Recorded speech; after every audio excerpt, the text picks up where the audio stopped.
प्रभूमध्ये सर्वांना सलाम। माझे नाव रेचल संजय ओहर, United church of Christ Shirur आणि आजचा आपला विषय आहे पहिले योहान 2:28। तर आता मुलांनो, त्याच्यामध्ये राहा अशासाठी की तू प्रगट होईल त्यावेळेस आम्हाला धैर्य असावे आणि त्याच्या येण्याच्या वेळेस आम्हाला लाजेने माघार घ्यावी लागू नये। प्रियांनो, येशूच्या उराशी टेकणारा, त्याच्या पायथ्याशी शेवटपर्यंत राहणारा, त्याच्या सेवा कार्यात सतत त्याच्या बरोबर असणारा असा येशूचा प्रिय शिष्य योहान, जो आता वयातीत झाला आहे, तो आपल्या अनुभवाने आम्हाला सांगतो, मुलांनो त्याच्यामध्ये राहा, कारण तो जाणतो त्याच्यामध्ये राहणे का महत्वाचे आहे। त्याच्यामध्ये राहिल्याशिवाय आम्ही फळ देऊ शकत नाही। म्हणूनच तो आपल्या शुभवर्तमानात लिहितो, योहान 15:5, मीच वेल आहे आणि तुम्ही फाटे आहात, म्हणून जो माझ्यामध्ये राहतो व ज्यामध्ये मी राहतो तो पुष्कळ फळ देतो।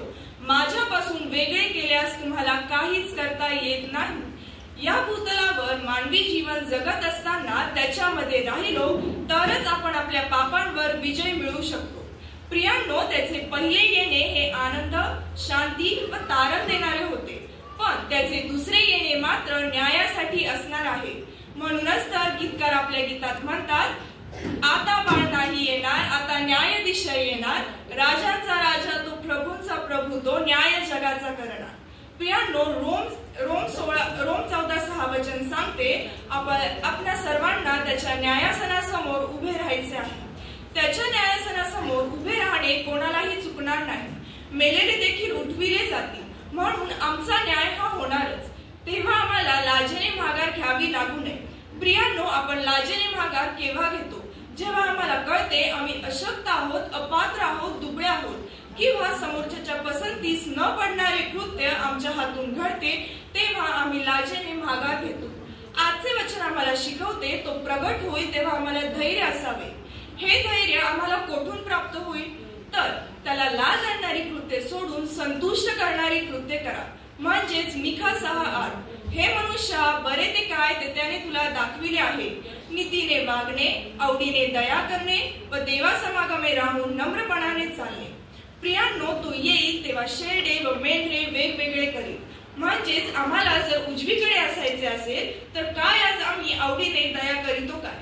कारण जे भुकेल्यांना अन्न, ताणलेल्यांना पाणी, उघड्यांना वस्त्र आणि आपल्या कनिष्ठ बंधूंवर दया करीतात, त्यांना तो म्हणतो, माझ्या पित्याचे आशीर्वादित हो, जगाच्या स्थापनेपासून तुम्हाकरिता सिद्ध केलेले वतन घ्या।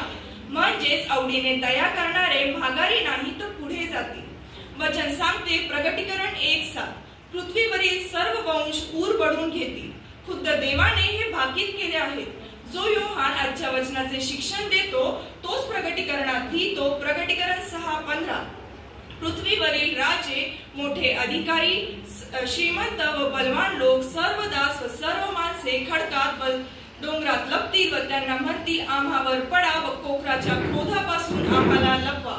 प्रियांनो, या भूतलावर ज्यांना मान सन्मान आहे असे श्रीमंत, बलवान, राजे, अधिकारी सर्वजण लपतील, कारण त्यांनी परमेश्वराचा स्वीकार केला नाही व पश्चाताप केला नाही।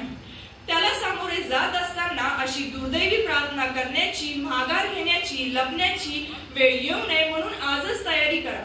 वचन सांगते, लूक 21:25, सूर्य, चंद्र व तारे या चिन्ह घडून येतील, पृथ्वीवरील लाटा व समुद्र यांच्या गर्जनेने राष्ट्रे घाबरी होऊन पेचात पडतील व धास्तीने मर्दोन्मुख होतील। तेव्हा सरळ उभे राहा, कारण तुमचा मुक्ती समय जवळ आला आहे। प्रियांनो, त्याला सामोरे जात असताना आम्ही लाजेने माघार घेऊ नये, म्हणून आजच तयारी करूया। आमची ही तयारी काय असावी? तर त्याच्यामध्ये राहून फलद्रूप होऊयात, आपल्या कनिष्ठ बंधूंवर दया करूयात व त्याचा तारणारा म्हणून स्वीकार करूयात व प्रार्थनामय जीवन जगूयात। धन्यवाद।